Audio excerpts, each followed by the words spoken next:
বাগার সাহেব রহমতুল্লাহ আলীর মাজারটা আগে আইয়া ঢুকে ওই মনে মনে ভাবতাছি যার উসিলায় কি করলাম আমি মুসলমান হইলাম কইতে গেলে মাথুন না দেন দ্বারা একটু আগে গেলাম জিয়ারত আমি যখন নাকি ঢুকছি ইয়া ঢুককে সেরিয়া কই যে এখানে আগে জিয়ারত করব কারণ যিনি এই কবরের মধ্যে শুয়ে আছেন উনি হইলেন আমার মা বাবা দুজনের ফির হযরতে বাগার সাহেব রহমতুল্লাহ আলাইহি আমার মা বাবা দুজনের ফির আর দুজনের খালি ফির না আমার মা বাবা দুজনের ফির হওয়ার কারণে আমি মাদ্রাসাতেই চিনাইলে মাদ্রাসাতে এবার কথা না আমি এমন পরিবারের না যে মাদ্রাসার মুখা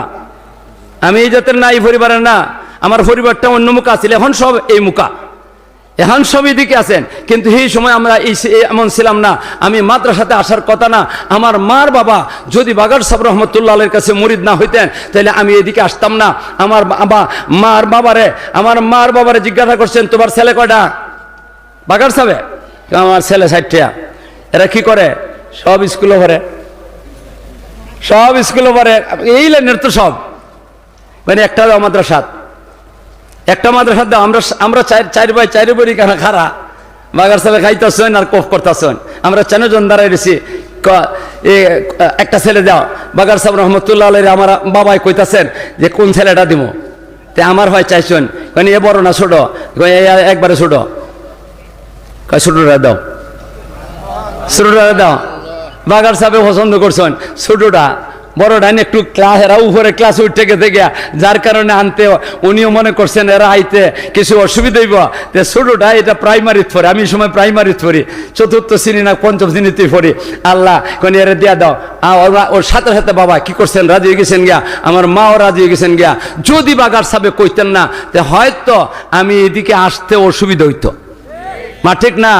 বাগার সাহেব রহমতুল্লাহ আলীর মাজারটা আগে আইয়া ঢুকে ওই মনে মনে ভাবতাছি যার উসিলায় কি করলাম আমি মুসলমান হইলাম কইতে গেলে মাথুন না দেন দ্বারা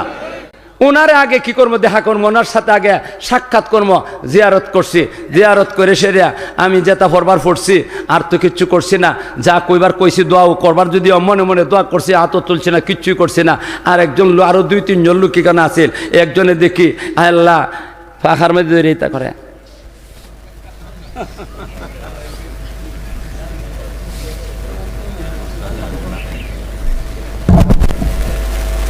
কয়েন এটা যাইতেছে কয়েন যাইতেছে এই লোকটা আমি কোনো চিনি না এই লোকটারে আমি ভালো করে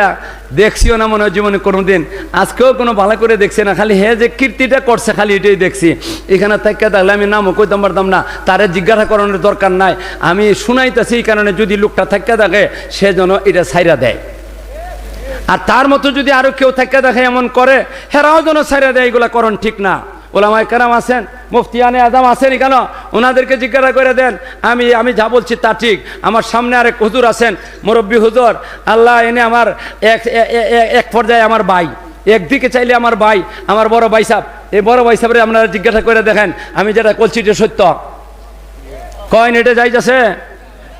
এই কবরের এই ওয়ালের মধ্যে আপনারা কি করবেন এবে ঘষবেন আর বুকের মধ্যে লাগাবেন মুখের মধ্যে লাগাইবেন এটা হইব আল্লাহ কবরের ওয়ালের সাথে এটার মধ্যে কোনো কিছু নাই আপনি যা কোরআন শরীফ তেলাওয়াত করবেন এটার মধ্যে কোনো কিছু আছে আপনি দোয়া করবেন এটার মধ্যে কোনো কিছু আছে কিন্তু হাত লাগাইয়া বুক লাগানি হাত লাগাইয়া মুখ লাগানি এটা কি নাই ইসলামের মধ্যে নাই মা আছে আচ্ছা নাই ভাই এটা করবেন না মেহরবানি করে এটা করতে করতে আস্তে আস্তে চুমা দিব এরপরে চুমা দিতে দিতে একদিন গিয়ে সেজদার মধ্যে ঘুরে যাবো গিয়া প্রথমেই কি হয়েছিল কিনা সেজদা করছে না কবরের মধ্যে আস্তে আস্তে এইভাবে হাত দিছে এরপরে চুমা দিতে দিতে আরো মহব্বত বেরিয়ে গেছে গিয়া সেজদাটা দিলাইছে শিরিক হয়ে গেছে ওই শিখে হয়েছে না এই জন্য ভাইয়েরা আমার আমরা শিরিক করবো শিরিক গুনাহ আমরা যেন ছাইরা দেই আর শিরিক সম্বন্ধে আলোচনা করি না এখন সামনের দিকে অগ্রসর করি ওয়াবুদুল্লাহ ওয়ালা তুশরিকু বিহি শাইআ ওয়া বিল ওয়ালিদাইনি ইহসানা